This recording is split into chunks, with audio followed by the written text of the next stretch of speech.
ओम नमो भगवते वासुदेवाय। ओम नमो भगवते वासुदेवाय। ओम नमो भगवते वासुदेवाय। ओम नमो भगवते वासुदेवाय। ओम नमो भगवते वासुदेवाय। ओम नमो भगवते वासुदेवाय। ओम नमो भगवते वासुदेवाय। ओम नमो भगवते वासुदेवाय। ओम नमो भगवते वासुदेवाय। ओम नमो भगवते वासुदेवाय। ओम नमो भगवते वासुदेवाय। ओम नमो भगवते वासुदेवाय। ओम ओम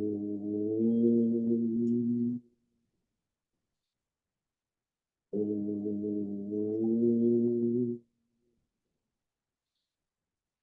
ओम श्री परमात्मने नमो नमः। ओम गंगणपतये नमो नमः। ओम सं सरस्वत्यै नमो नमः। ओम गुरुभ्यो नमो नमः। ओम सहनाववतु सहनौ भुनक्तु सह वीर्यं करवावहै तेजस्विनावधीतमस्तु मा विद्विषावहै। ओम शांति शांति शांति। सदाशिव समारंभां शंकराचार्य मध्यम अस्मदाचार्य पर्यन्तां वंदे गुरु परंपरा। ओम पार्थाय प्रतिबोधितां भगवता नारायणेन स्वयं व्यासेन ग्रथितां पुराणम् मध्ये महाभारत अद्वैतामृतवर्षिणीं भगवतीम् अष्टादशाध्यायिनीम् अम्ब त्वामनुसन्दधामि भगवत् गीते भवद्वेषिणि। वसुदेवसुतं देवं कंसचाणूरमर्दनं देवकी परमानन्दं कृष्णं वन्दे जगद्गुरुं। नमस्ते परमं ब्रह्म सच्चिदानन्दरूपाय निर्गुणाय नमस्तुभ्यं ओंकाराय नमो नमः। सर्वे दुर्गाणि तरन्तु सर्वे भद्राणि पश्यन्तु सर्वे सद्बुद्धिमाप्नोतु सर्वे सर्वत्र नन्दतु। ओम तत्सत। ओम ओम ओम। आप सभी ऑनलाइन नेटवर्क पर उपस्थित नारायण भगवत गीता ज्ञान यज्ञ श्रवण साधकों को आज प्रातः का अभिवादन अभिनंदन अभिवंदन। हरि ही ओम हरि ही ओम हरि ओम।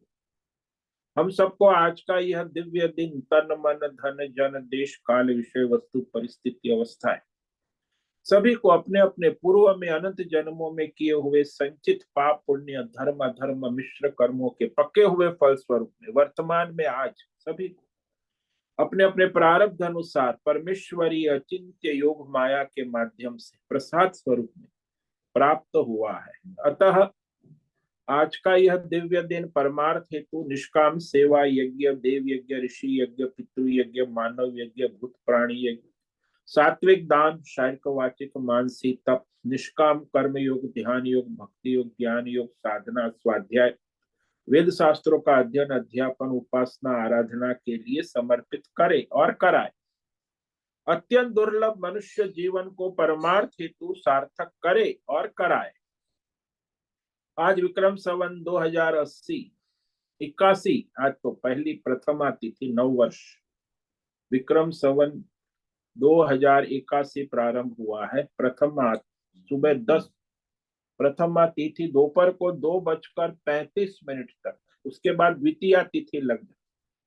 आज है अनुराधा नक्षत्र, ये कल सुबह 3:23 तक है। उसके बाद ज्येष्ठा नक्षत्र लगता है। आज है मंगलवार और यहाँ शीत ऋतु प्रारंभ हो चुकी है। रात्रि का न्यूनतम तापमान 14 डिग्री और दिन का अधिकतम तापमान 28 डिग्री रहा। वायु की गति 5-10 किलोमीटर प्रति घंटा चल रही है।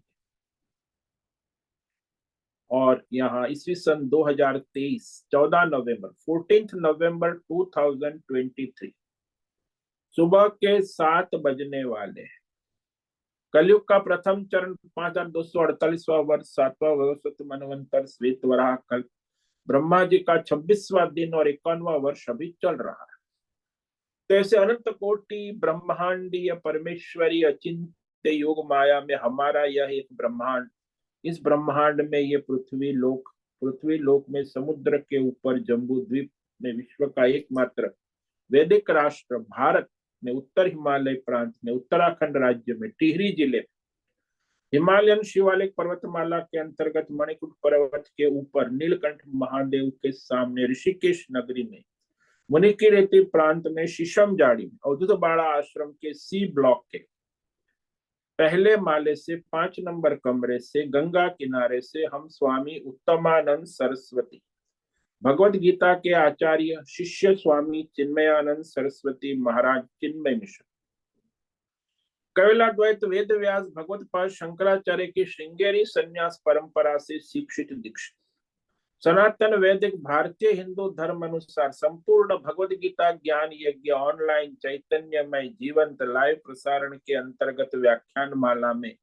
अध्याय 3 कर्म योग के श्लोक नंबर 4 पर संस्कृत एवं हिंदी में व्याख्यान करेंगे। दिव्य पवित्र सरल व्यावहारिक सटीक पूर्ण वर्ण अक्षर पद वाक्य पंक्ति श्लोक अध्यायों की संगति संधि अन्वय शब्दार्थ वाक्यार्थ भावार्थ रहस्यार्थ के यथार्थ तात्पर्य सहित वैदिक शास्त्र वेद व्यास साहित्य शंकर भाष्य एवं परंपरागत सन्यासी आचार्यों की टीका टिप्पणी सहित आज का यह भगवत गीता व्याख्यान करेंगे। कृपया आप सभी श्रद्धा भक्ति ध्यान से परिपूर्ण होकर के यह दिव्य भगवत गीता श्रवण साधना करे, कुछ ग्रहण करे, कुछ धारण करे, कुछ अपने जीवन में चरितार्थ करे और उसे निरंतरता लाए।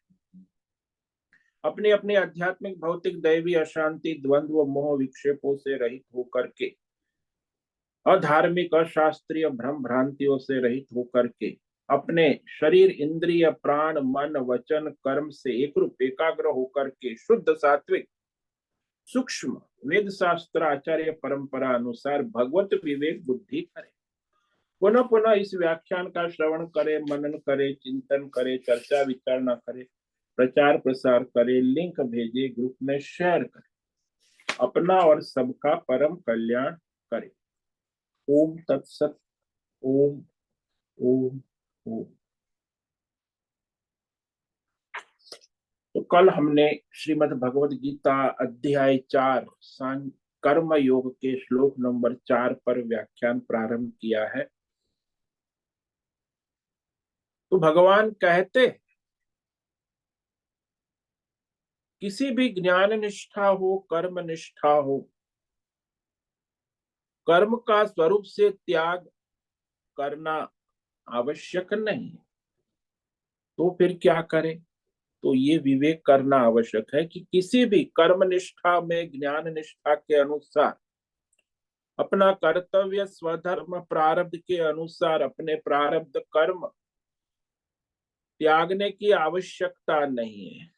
कर्म तो जब तक शरीर है प्रारब्ध है होते ही रहेंगे, लेकिन स्वधर्म कर्तव्य धर्म कर्म करना आवश्यक।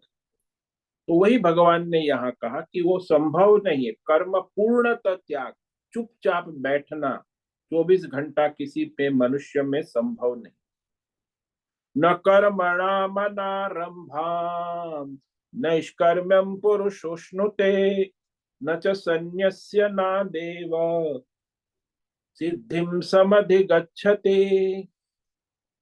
तो अर्जुन के बुद्धि में और सभी साधक की बुद्धि मन में प्रश्न होता है कि कर्म बंधनकारी है और मुझे इस युद्ध रूपी कर्म में क्यों लगा रहे भाई। संन्यास पूर्वक आत्मज्ञान क्यों नहीं कर पाते? क्योंकि मैं आत्मज्ञान चाहता हूं, मोक्ष चाहता हूं, तो आप मुझे मोक्ष का अधिकारी क्यों नहीं? भाई मोक्ष का अधिकारी बनना आत्मज्ञान के लिए योग्य, तो मैं कर्म को छोड़ दूं तो उसमें क्या हर्ज है? तो ही भगवान करके हर्ज है, तुम अपने स्वधर्म कर्तव्य निष्काम कर्म योग किए बिना आत्मज्ञान में स्थिति प्राप्त नहीं कर सकते, और आत्मज्ञान में स्थिति न होने पर आपको मोक्ष की कोई संभावना नहीं। तो स्वधर्म कर्तव्य कर्म का अनुष्ठान प्रारंभ न करने मात्र से मनुष्य कोई परम सिद्धि, कर्म रहित संन्यास, मोक्ष, आत्मस्वरूप प्राप्त नहीं हो सकता। वो संभव ही नहीं है, क्योंकि आत्मज्ञान जो है उसके लिए योग्यता बनानी आवश्यक। इसीलिए स्वधर्म कर्तव्य कर्म ही वह करते हुए वह अपनी योग्यता बनाकर फिर आत्मा अनात्मा विवेक कर संन्यास से मोक्ष की योग हो जाता है।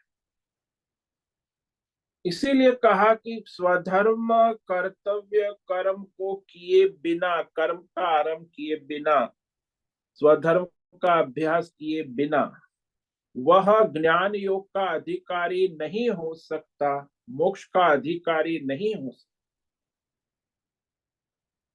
तो यहाँ जीवात्मा है, भौतिक शरीर नहीं, संसार नहीं, चरम। तो जो संसार और शरीर में अभिमान वाला ये जो जीवात्मा है, वो जीवात्मा ही जब तक अज्ञान में अहंकार से पीड़ित होकर मैं शरीर हूं, ये मेरा संसार है, ऐसा अभिमान करने वाला जीवात्मा है, तो उसे अपना स्वधर्म कर्म ईश्वरार्थ करना अनिवार्य है। तभी जाके उसकी बुद्धि ज्ञान योग की योग्यता प्राप्त कर सकती। तो संन्यास कहो, निष्कर्म्य कहो, मोक्ष कहो, निर्वाण कहो, परम शांति, बात एक ही है। भाई सभी का, मनुष्य का लक्ष्य ही मोक्ष है, संन्यास है, निर्वाण है, परम शांति है, आत्म साक्षात्कार है। लेकिन उसके लिए योग्यता बनानी आवश्यक। ये जो मैं, मेरा, अज्ञान, अहंकार है, यही पाप है ना, महापाप। तो उसका नाश कर्म योग के बिना हो नहीं सकता। फिर आत्मा अनात्मा विवेक ज्ञान की योग्यता आती है। इसलिए निष्काम कर्म को किए बिना कोई भी मनुष्य आत्मज्ञान निष्ठा की सिद्धि प्राप्त नहीं कर सकता। वो सोचे कि ऐसी हो जाएगी, अपने आप नहीं होंगी, आशा कभी भी नहीं रखे कि भाई वह मनुष्य सीधे सब संन्यास लेकर आत्म ज्ञान में लग जाए, ऐसा नहीं हो सकता। सन्यासी होकर अज्ञान साधना में डायरेक्ट कोई लग नहीं सकता। हाँ, कई लोग ऐसे होते बचपन से सन्यास और ज्ञान, जैसे शंकराचार्य है, ज्ञानेश्वर है, तो वो पूर्व जन्मों में उनका कर्म योग हो चुका है निष्काम। तो वर्तमान जन्म में वो बचपन से ही अपने सन्यास होकर ज्ञान साधना में लग जाता, क्योंकि उसकी बुद्धि शुद्धि हो चुकी है।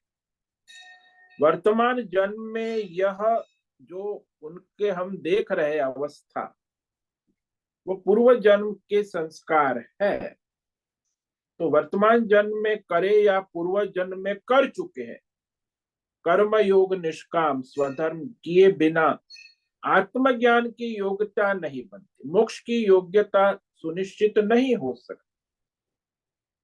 इसलिए जो मनुष्य अपना वर्तमान स्वधर्म कर्तव्य प्रारब्ध के अनुसार जो है वो कर्म छोड़ देता है, यानी कर्म रहित, निष्कर्म का अर्थ कर्म न करना नहीं।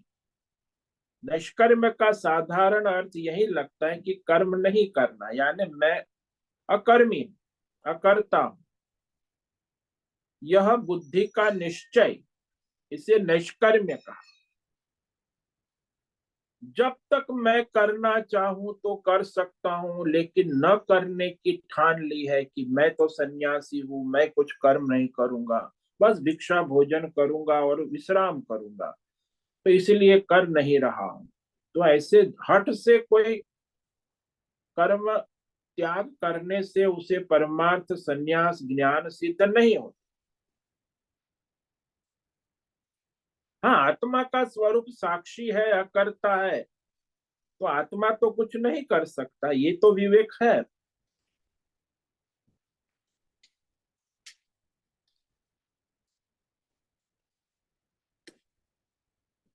लेकिन जब मनुष्य विवेक करने बैठे तो मेरा आत्म स्वरूप अकर्ता है, मैं कुछ नहीं कर सकता हूं, ऐसे कोई निष्कर्म को प्राप्त नहीं कर सकता। कर्म छोड़ दिया, चलो हम चल पड़े, साधु बन गए, कई लोग ऐसे छोड़ते हैं, लेकिन उससे कोई कल्याण नहीं होता। इसलिए कहा कि मनुष्य को अपना जो विवेक पूर्वक अपनी योग्यता के अनुसार कर्म करना आवश्यक। भाई, आत्मज्ञान के साधक है जो आत्मज्ञान के लिए प्रयत्न कर रहे, उनका पहला कर्तव्य है कि अपने निष्काम कर्म योग के द्वारा बुद्धि शुद्धि, यानी अहंकार का राहित्य होने पर फिर वो विवेक विचार हो सकता है, आत्मा अनात्मा। तो आत्मज्ञान के सन्यासी जो है उसकी सन्यास की योग्यता होना भी आवश्यक, और वो परमार्थ का विवेक, आत्मा अनात्मा सूक्ष्म तत्व वस्तु विवेक है ना। भाई, आत्मा क्या है, अनात्मा क्या है, शरीर क्या है, मन क्या है, बुद्धि क्या है, चित्त क्या है, अहंकार क्या है, जीव क्या है, जगत क्या है, देवी देवता क्या है, ईश्वर तत्व क्या है, देश क्या है, काल क्या है, ये सब तत्व है जानना शास्त्र के अनुसार। उसके लिए कोई सामान्य चंचल रजोगुणी बुद्धि नहीं, सात्विक शुद्ध सूक्ष्म बुद्धि है, तब विवेक होगा ना। कि भाई ये काल का तत्व क्या है, जीव तत्व क्या है, जीव किसको कहते हैं, ईश्वर किसे कहते हैं, ये सब आत्मा अनात्मा विवेक सूक्ष्म तत्व। तो वो सन्यासी है, वो अपने विवेक कर सकता। तो विवेक बुद्धि से आत्मा अनात्मा स्थूल सूक्ष्म विचार पूर्वक वो भी वेद शास्त्र के अनुसार तात्पर्य ठीक से समझना, ये भी आवश्यक है। तो वह ज्ञान योग कहा जाता है, सूक्ष्म तत्व का विवेक करना, आत्मा अनात्मा विवेक को ज्ञान योग। अब दूसरी ओर ये जो निष्काम कर्म योगी है, जिसे अपना स्वधर्म है, संसारी है, साधक है, जो अभी साधक है, मोक्ष प्राप्त करना चाहता है, यानी उसका लक्ष्य जो है वो मोक्ष प्राप्त करना है। अब जिसका लक्ष्य मोक्ष प्राप्त करना है, वो साधक पहले कर्म योग के द्वारा अपनी बुद्धि को शुद्ध करे, तो अधिकार बनाना आवश्यक। तो निष्काम कर्म योग उपाय है, साधन, आत्मज्ञान का उपाय, योग्य अधिकारी अनुसार ये दोनों उपाय कर्म योग और ज्ञान योग भगवान ने कहा। ज्ञान योग यानी सांख्य योग, यानी सांख्य यानी संन्यास। तो सन्यासी जो है वो ज्ञान योग का अधिकारी, और सन्यासी बने बिना वो ज्ञान योग का विवेक ठीक से हो नहीं सकता। कर्म योगी रहते हुए, कई लोग हम कर्म, हमें सन्यास की क्या आवश्यकता है, हम कर्म योगी रहते हुए आत्मज्ञान को कर पाएंगे, अपनाना चाहेंगे, तो वह साधक न कर्म योगी होगा न ज्ञान योगी, मतलब उसका प्रगति नहीं होगी, हालांकि पतन होगा। दोनों साथ साथ नहीं कर सकते।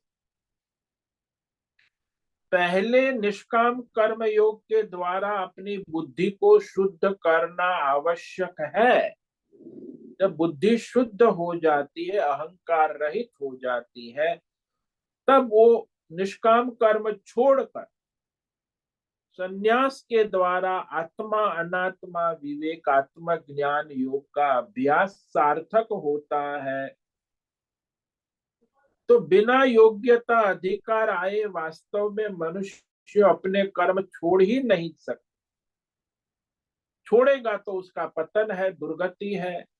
इसलिए योग्यता बनाना आवश्यक। कभी भी कोई भी मनुष्य अपने स्वधर्म कर्तव्यों को छोड़कर सन्यासी नहीं हो सकता। उसके लिए भी योग्यता चाहिए। कई बार उसके पिछले जन्मों के संस्कार है संचित, तो इस जन्म में बचपन से सन्यासी है, लेकिन सब में ये निष्ठा नहीं हो। इसीलिए आत्मज्ञान की योग की निष्ठा उसी को हो सकती है जिसकी बुद्धि में ये अहंकर्ता अहम भोक्ता कामना वासना क्षय हो चुकी, कर्तृत्व बुद्धि भोक्तृत्व बुद्धि हट गई। तो वह स्पष्ट करने के लिए भगवान कहते हैं कि आत्मज्ञान की स्थिति श्रेष्ठ है, परंतु कर्म योग किए बिना वह आत्मस्थिति प्राप्त हो नहीं सकती। निष्काम कर्म योग के द्वारा बुद्धि शुद्ध होती है और उसके बाद संन्यास के द्वारा आत्मज्ञान प्राप्त होता है। नैष्कर्म्य शब्द का अर्थ है, 18वें अध्याय में भगवान आगे करेंगे, नैष्कर्म्यम सिद्धमिम परमाम संन्यासेनाधिगच्छति। तो ये नैष्कर्म्य जो है वो संन्यास के द्वारा ही प्राप्त होता है। संन्यास अर्थात सारे काम्य कर्मों का त्याग, सर्व काम्य कर्मों का त्याग, सर्व काम्य कर्म संन्यास। तो उसमें भौतिक दैवी अध्यायी जो भी कामना से पीड़ित होकर किए जाने वे कर्म छूट जाते और केवल कर्म अपने स्वधर्म कर्तव्य को छोड़ने मात्र से कोई सन्यासी नहीं हो जाता। वो उचित भी नहीं है ना, अपने कर्तव्य कर्म छोड़कर कोई मनुष्य सन्यासी हो, क्योंकि तब तक कहना ही नहीं बनता। कर्म को छोड़ने से कर्म को छोड़ना सिद्ध नहीं होता। दोनों में कुछ विवेक है। कई लोग परेशान होकर छोड़ देते हैं कर्म। निष्कर्म संन्यास दो प्रकार का, एक कर्म न करने की निष्कर्म्यता और दूसरी कर्म का संबंध न होने की निष्कर्म्यता। तो भगवान के अनुसार ये जो कर्म न करने की निष्कर्म्यता है वो तो सामान्य मनुष्य सोचता है कर्म का संबंध, और दूसरा है कर्म का संबंध न होने।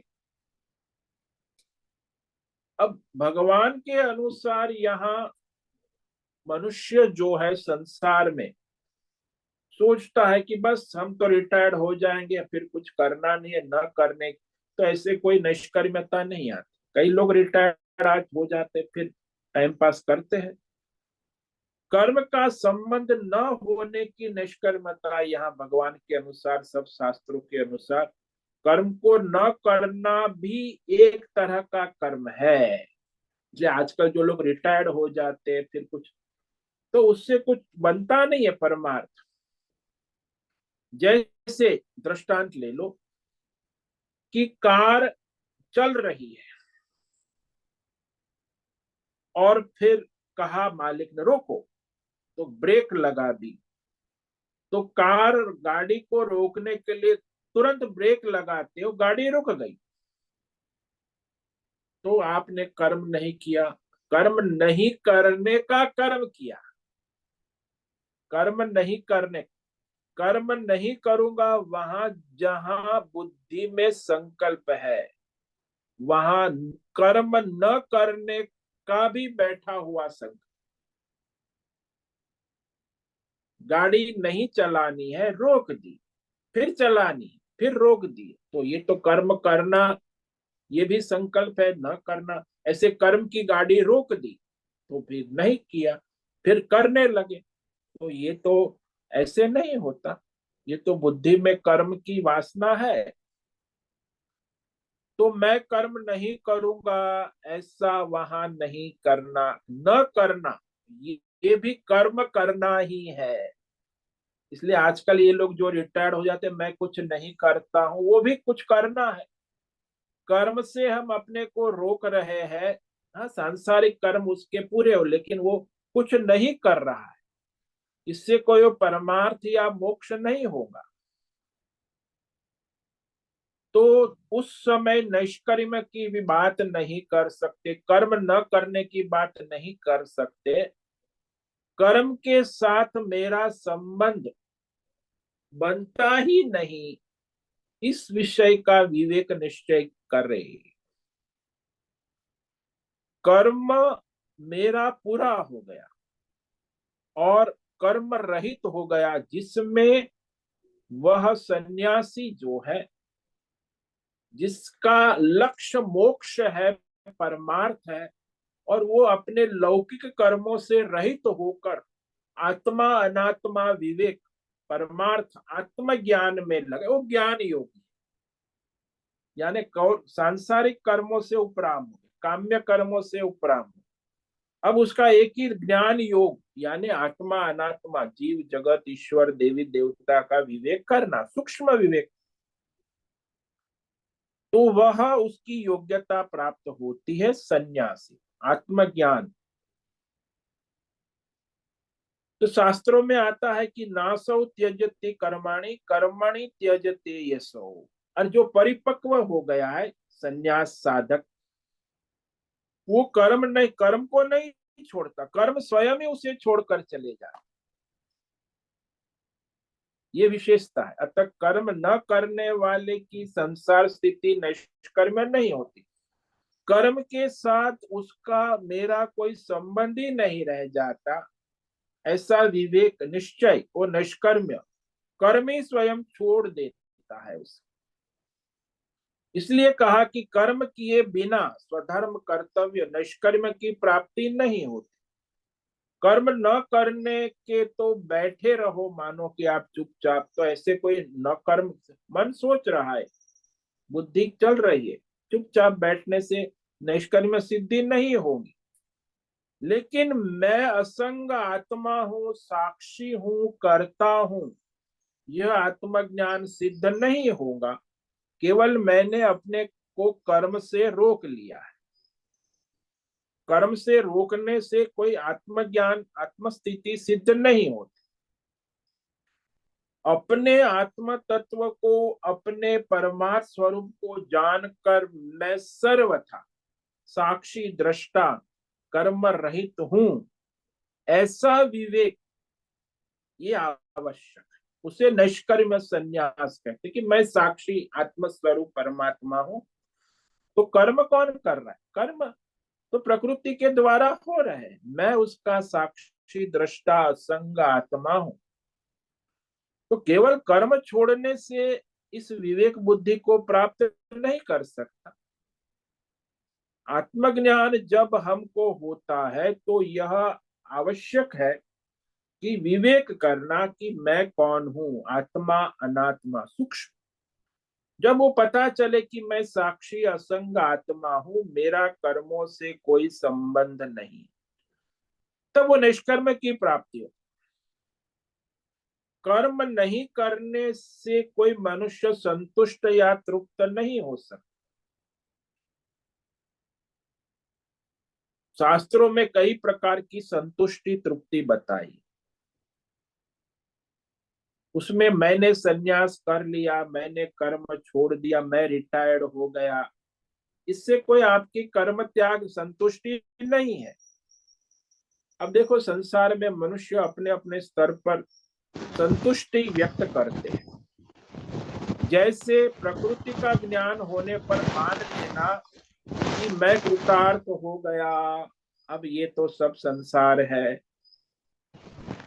तो वो लोग जो है प्रकृति को समझने का प्रयत्न करते हैं और मान लेते हैं कि मैं कृतार्थ हो गया, संतुष्ट हो। कई लोग जो है सन्यास को वस्त्र मुंडन कमंडल आदि चिन्ह धारण करके अपने को कृतार्थ मानते कि मैं सन्यासी हूं, जब आत्मज्ञान नहीं है तो आपकी कृतार्थता नहीं हो सकती। केवल वस्त्र धारण, मुंडन कमंडल धारण करने से, चिन्ह धारण करने से कोई कृतार्थ नहीं हो गया। हाँ, उसने त्याग कर दिया कर्म का संसार, लेकिन वो ज्ञान नहीं है तो उसकी कृतार्थता कुछ काम। प्रकृति ज्ञान होने पर ऐसा मानकर संतुष्ट हो जाते कि अब संन्यास आश्रम ग्रहण करने की क्या आवश्यकता है। मैं तो अपने संसार में अपना काम करता हूँ, असंग हूँ, साक्षी हूँ, मैं समझ गया। ऐसे समझने से नहीं, तो संन्यास की कोई आवश्यकता नहीं। तो वो भी संतुष्टि उचित नहीं है। बिना प्रारब्ध के कुछ नहीं मिलता। यदि मेरे भाग्य में मुक्ति है, मोक्ष है, तो मिल जाएगा। मुझे क्या प्रयत्न करना है? तो प्रारब्ध से मिलता है तो मोक्ष भी प्रारब्ध से मिल जाएगा। भाग्य में होगा, प्रारब्ध में होगा तो मुक्ति हो जाएगी। ये भी पलायनवाद। अब कई लोग कर्म को छोड़ देते हैं और अपने कहते संसार में विषयों का प्राप्त करना कठिन है। पर संसार में ये सब परिवार, पैसा, पद, प्रतिष्ठान, बड़ी कंपटीशन है। संसार के विषयों को प्राप्त करना बड़ा कठिन है, असंभव है। इसीलिए वो उपराम हो जाते कि कुछ प्राप्त करना आसान नहीं है, तो उपराम हो जाते। कई लोग ऐसे होते हैं कि कहते हैं कि छोड़ देंगे सब, चुपचाप कर्म अकर्म की स्थिति। कहते संसार में विषयों में दोष है, दोष देखकर उससे उपराम हो जा।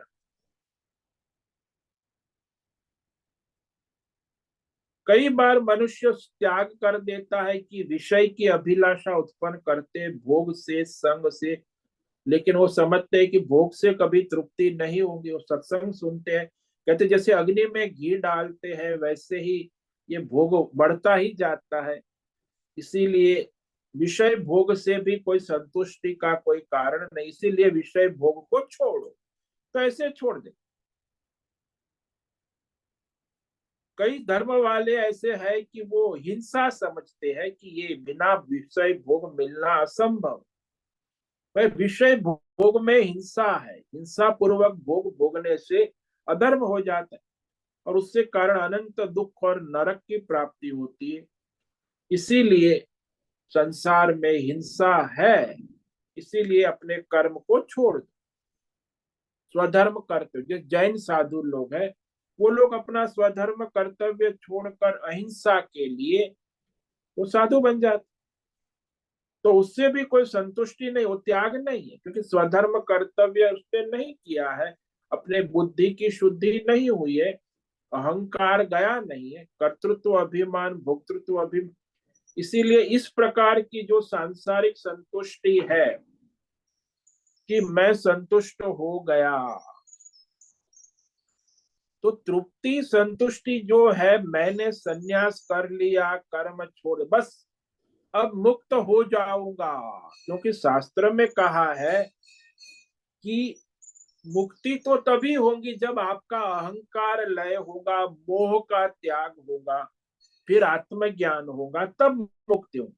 अब अहंकार नहीं गया, मोह माया नहीं छूटी, न आत्मज्ञान हुआ, तो आपका मोक्ष कैसे सिद्ध होगा?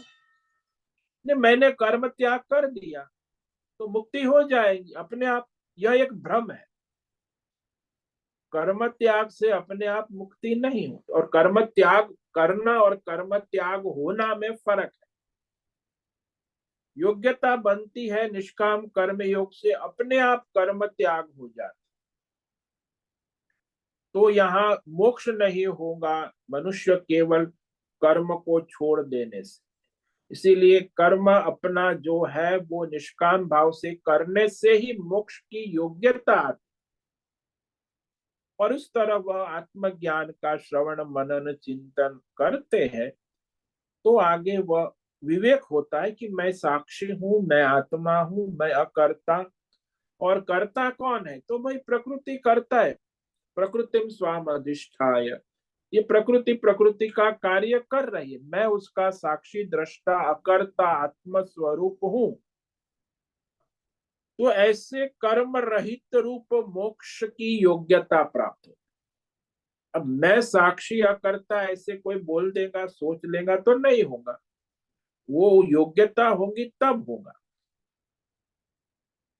तो जब तक अज्ञान से अहंकार है, अहंकर्ता, अहम भोक्ता, तो ये आया कैसे भाई, कहां से आया? वैसे तो हमारा स्वरूप शुद्ध सच्चिदानंद आत्मा है, तो ये कहां से आया? मैं करता, मैं भोगता, ये अज्ञान कहां से आया? तो कहते ये त्रिगुणात्मक प्रकृति स्वभाव से ही करता है, और ये जीव जो है उसका संग कर लेता है प्रकृति का। और जब प्रकृति का सो अपने को प्रकृति के साथ जोड़कर फिर अपने को कर्ता भोक्ता मान लेता, यही अज्ञान है, ये भ्रम है। और ये प्रकृति है, बिना कुछ किए रह भी नहीं सकती।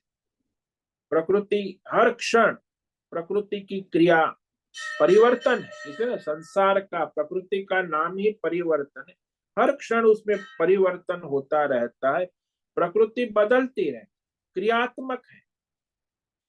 और हर एक प्रत्येक क्षण प्रकृति क्रियात्मक है, वही क्षण में परमात्मा अकर्ता है, अक्रियात्मक। तो प्रकृति क्रियात्मक है, परमात्मा अक्रियात्मक है, अकर्ता।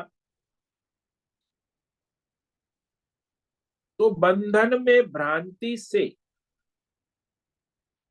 प्रकृति के कार्य को अपने में आरोपित कर लेता है जीवात्मा अज्ञान से। प्रकृति कर रही, लेकिन वो अज्ञान से ऐसा अहंकर्ता ऐसा आरोप कर ले, इसी को अहंकार कहते हैं। हालांकि प्रकृति के द्वारा हो रहा है, लेकिन वो कहता है अहंकर्ता, और अपने को अहंकार से केंद्रित कर दे। वास्तविक में तो साक्षी आत्मा है, अपने अकर्ता साक्षी आत्मा स्वरूप को प्रकृति के साथ जोड़कर मैं करता भोगता हूं ऐसा उसे भ्रम हो जाता है। इसलिए वो सोचता है कि मेरे किए बिना तो कुछ हो ही नहीं सकता। लेकिन वो मैं आत्मा तो नहीं करता, करता है, लेकिन वो प्रकृति का संग कर दिया, तो भ्रम से अपने को करता अहंकर्ता आ गया। फिर अहंकर्ता आ गया, अहंकार आ गया, तो मेरे बिना प्रकृति कुछ कर ही नहीं सकती। अरे वो प्रकृति का आरोप भी अपने में कर लेता है, प्रकृति में अकर्तृत्व समझने लगता है कि मैं करूंगा तब प्रकृति कार्य करेगी। जैसे आप बैठे हैं, तो वहां सामने कुर्सी पड़ी है, तो वहीं पड़ी रहेगी। फिर वो कहेगा कि अपने आप उठकर तो थोड़े जाएंगी कुर्सी, कुर्सी थोड़ी कुछ चलती है, मैं उसे उठाऊंगा, एक जगह से दूसरी जगह अपनी जगह रखूंगा। तो वैसे कुर्सी चलेंगी। प्रकृति के बारे में भी ऐसा सोच, ये भी प्रकृति जैसे कुर्सी है, वैसे कि प्रकृति मेरे चलाए बिना नहीं चले। अब ये उसको भ्रम हो गया है, कुछ नहीं कर सकती प्रकृति मेरे किए बिना, कुछ नहीं, ऐसा उसे भ्रम हो। मैं कुर्सी उठाकर रखूंगा तब कुर्सी जाएगी, इस तरह प्रकृति के अंदर अकर्तृत्व का अज्ञान आरोप कि प्रकृति कुछ नहीं कर सकती मेरे किए बिना। तो अहंकार से वो साक्षी आत्मा जीवात्मा अकर्तृत्व का आरोप करता है कि अहंकर्ता मैं करता हूं, तब प्रकृति में होता है। तो शास्त्रीय भाषा में कहे कि ये प्रकृति और पुरुष, जीवात्मा और परमात्मा, इसमें मिलावट हो गई, यही अज्ञान है। अन्य का अन्य में मिलावट हो जाना, प्रकृति और पुरुष दोनों उसकी मिलावट हो गई और सर्वथा भिन्न है, फिर भी मिलावट करके दोनों की खिचड़ी बन गई। जैसे खिचड़ी में क्या हुआ, बहते सोने के गहने, गहने में सोना है, बिना गहने के सोना कैसे हो सकता है? तो मिलावट हुई। अरे भाई, सोना है तब गहना है, दिखता है, लेकिन वास्तव में गहना नाम की कोई चीज है ही नहीं, केवल सुवर्ण तत्व है। तो मिलावट हो गई गहने की। वैसे ही मिट्टी में खिलौने की मिलावट हो गई, हालांकि खिलौना नाम की कोई चीज है ही नहीं, फिर भी मिट्टी में खिलौना भ्रम हो गया। तो ये मिलावट होती है। प्रकृति और पुरुष, प्रकृति और पुरुष, जो मिलावट का केंद्र कौन है? कौन मिलावट करता है? ये धंधा मिलावट का, बोले अहंकर्ता, अहंकार। इस जीवात्मा के अंदर ये मिलावट कौन करता है? अहम, मैं करता, अहंकार। और मिलावट के बाद क्या होता है? बुद्धि की वृत्ति अहंकारात्मिका बन जाती है। अहंकर्ता, मैंने किया, मैं, बुद्धि, ये बुद्धि और मन में वृत्ति फैल जाती है। ये रोग है, बीमारी, अहंकर्ता वृत्ति।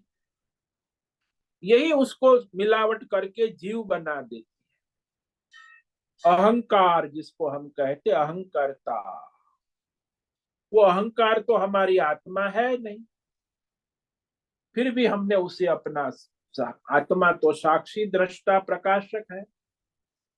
हाँ, लेकिन वो अहंकार जो है, वो जब हम सुषुप्ति में गहरी नींद में चले जाते हैं ना, तब वो चुप हो जाता है, अहंकर्ता। तो सुषुप्ति में गहरी नींद में मैं करता नहीं बना रहता। सुषुप्ति में गहरी नींद में मैं केवल रहता हूं, लेकिन मैं करता हूं ऐसा नहीं। परंतु मैं वहां साक्षी आत्मा से जुड़ा हुआ हूं।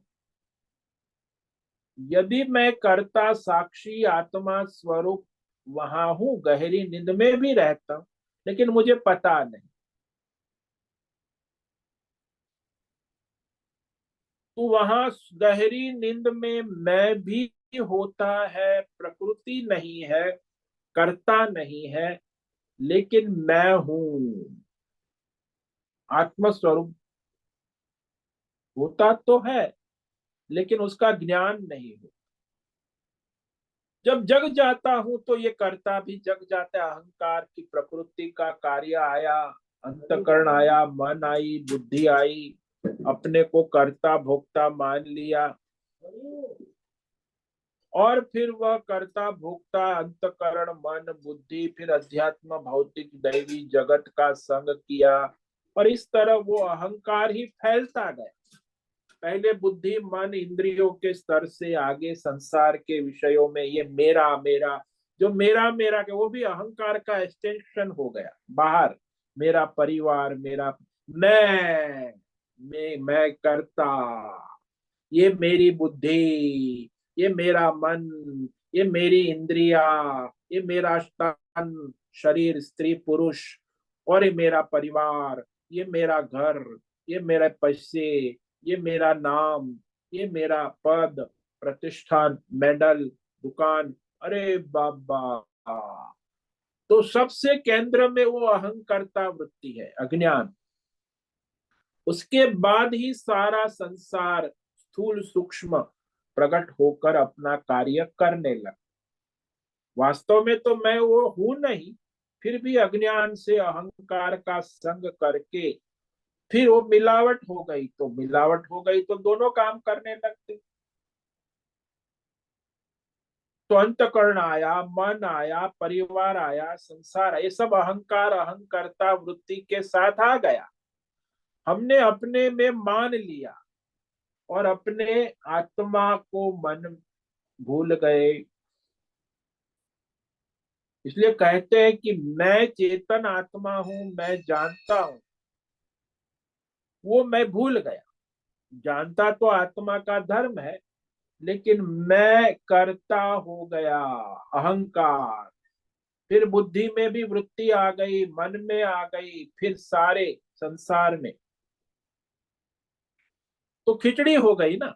एक तरफ मैं साक्षी आत्मा दृष्टा हूं, और दूसरी तरफ मैं कर्ता भोक्ता।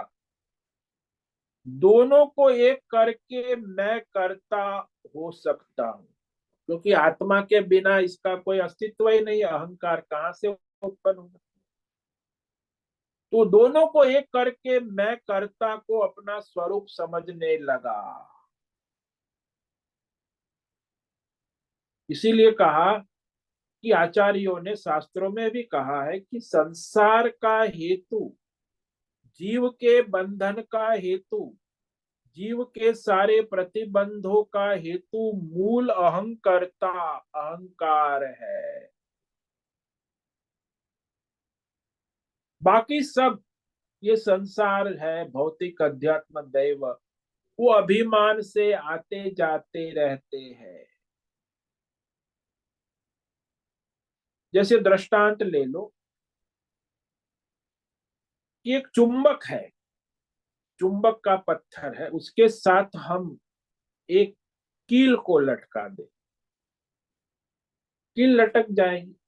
वो कील के नीचे एक सुई को लटका दे, वो भी लटक जाएगी। उसके नीचे दूसरी कील को लटका, वो भी लटक जाएगी। ऐसे सारी एक के बाद एक कील और सुई लटक जाए। तीन चार सुई, तीन चार कील लटक सकती है।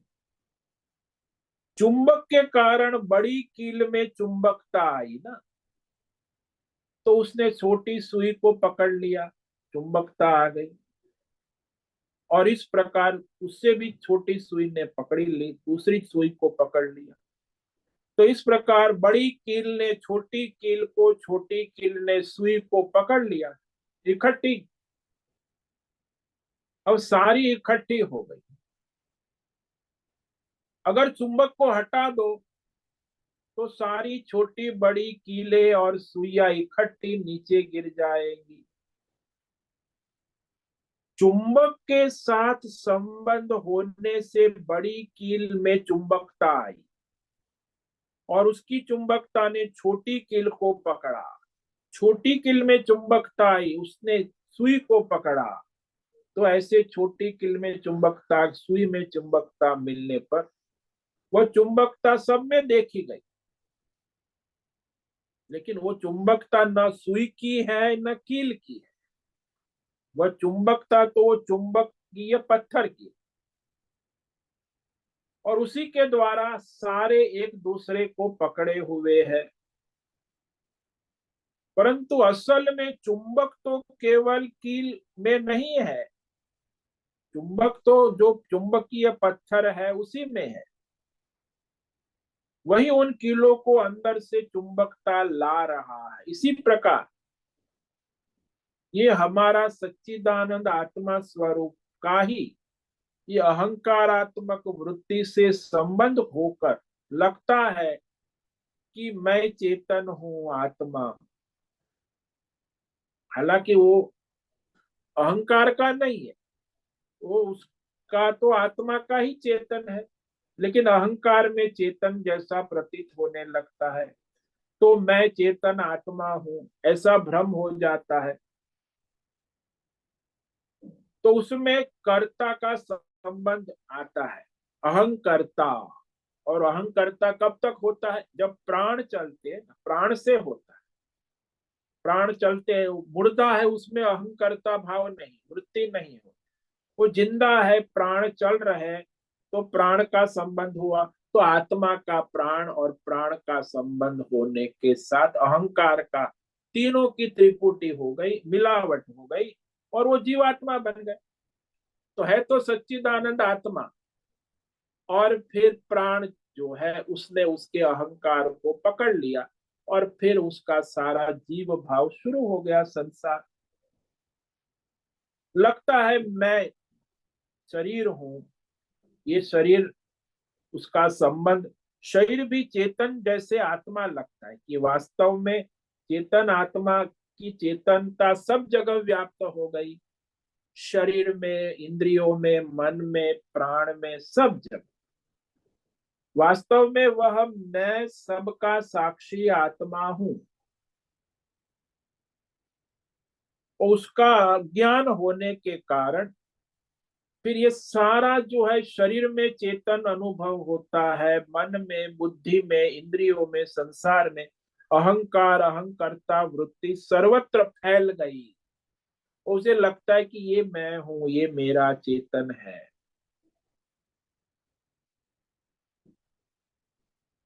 तो छोटे चुंबक पत्थर से कील का संयोग करना आवश्यक है।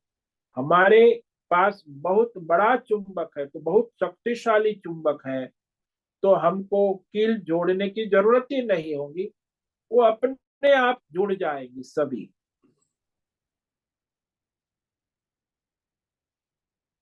तो बीच में कुछ रख दो तो वो भी चिपक जाए। कील चुंबक, कील में चुंबकत्व नहीं है, लेकिन उसमें चुंबक का आ जाता है। ठीक इसी प्रकार आत्मा का चेतनत्व इस अहंकार में, मन में, बुद्धि में अहंकारात्मक वृत्ति से जुड़ते ही समस्त जीव में फैल जाता है। तो बुद्धि मन सब अपना अपना कार्य चालू कर देते कि फिर मानता है कि मैं करता हूं। मैं स्वयं अपने आत्मा को भूल जाता है। अहंकार में मिलावट हो गई ना। आत्मा के बिना तो वो चल नहीं, लेकिन फिर भी वो अपना अहंकार कहता है कि मैं करता हूं, मैं भोगता हूं। फिर वो बुद्धि का संग कर लेता है, निश्चय कर लेता है अज्ञान से कि मैं करता हूं, मैं भोगता हूं।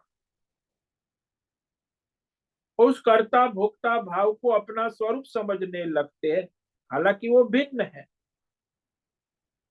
मैं कर्ता ये प्रकृति से नहीं जुड़ा हूं, मैं साक्षी हूं, लेकिन अहंकार ने उसको प्रकृति से जोड़ दिया।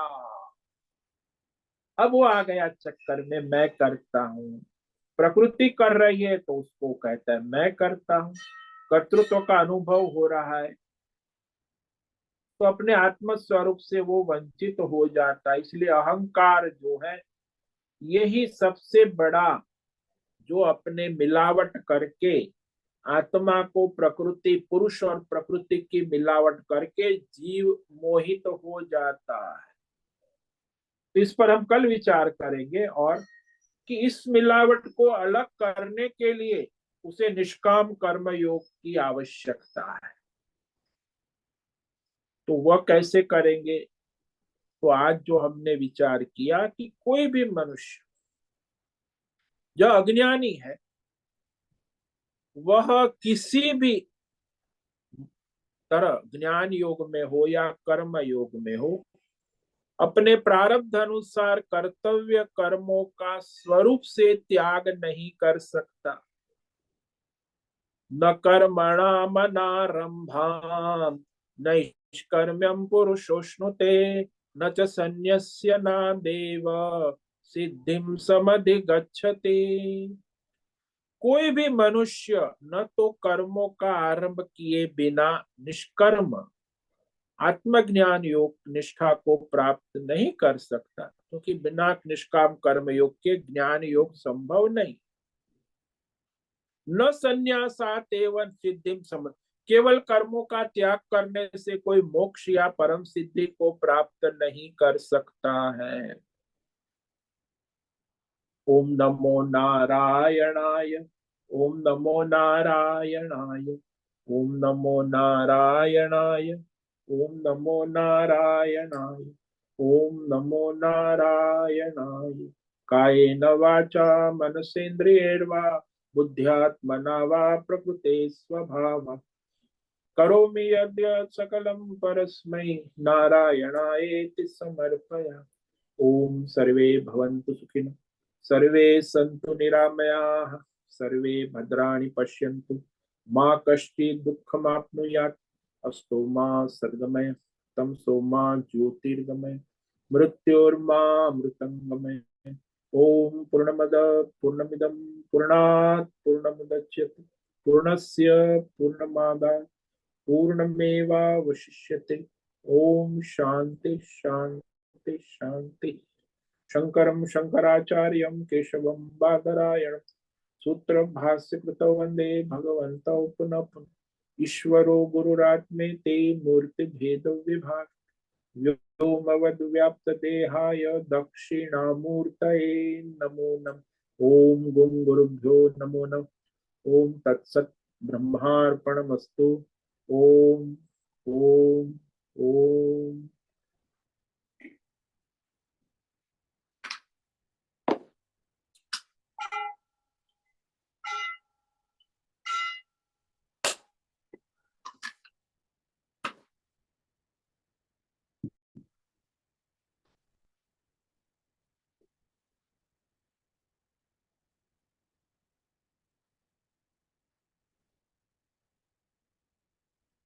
किसी भी साधक को कोई प्रश्न है पूछ सकते हैं, अभी 5 मिनट है।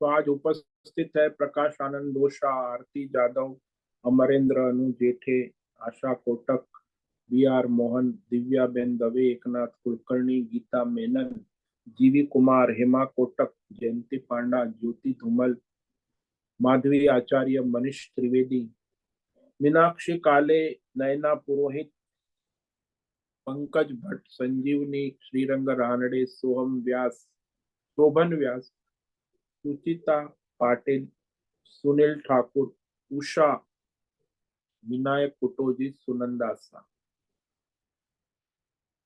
तो ठीक है, किसी को कोई प्रश्न नहीं है तो आज आपको नया साल है, विक्रम संवत 2081 प्रारंभ हो चुका है। प्रतिपदा आज है।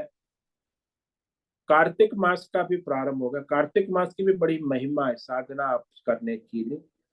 तो कार्तिक मास में साधनाएं होती है, तो उसका लाभ ले और नए साल को भगवतमय करे, परमार्थ करे और अपना और सबका परम कल्याण करे। तो सभी साधकों को आज का नए साल का ओम नमो नारायणाय। सभी साधकों को ओम नमो नारायण। प्रणाम स्वामी जी, ओम नमो नारायण। स्वामी जी जो सभी चतुर्मास साधकों करते हैं उनका कभी और खत्म स्वामी होता जी है? को प्रणाम, नए साल का प्रणाम सभी को। काले में बाय मिस्टेक बोले म्हटलं हॅपी दिवाळी. नमो नारायण प्रणाम स्वामी स्वामी जी। ओम स्वामी जी नमो चतुर्मास चातुर्मास कभी कार्तिक खत्म? पूर्णिमा को समाप्त होगा। कार्तिक पूर्णिमा। अच्छा, प्रणाम, ओम नमो नारायण। प्रणाम स्वामी जी, ओम सभी नमो साधकों को मोक्ष प्रणाम। निवेदन है, आज का सत्संग पूर्ण करें। आज का यह दिव्य सत्संग हम यही पूर्ण करते हैं। सभी साधकों को ओम नमो नारायणाय। सभी साधकों को ओम नारायण. ओम नमो नारायण। नूतन वर्ष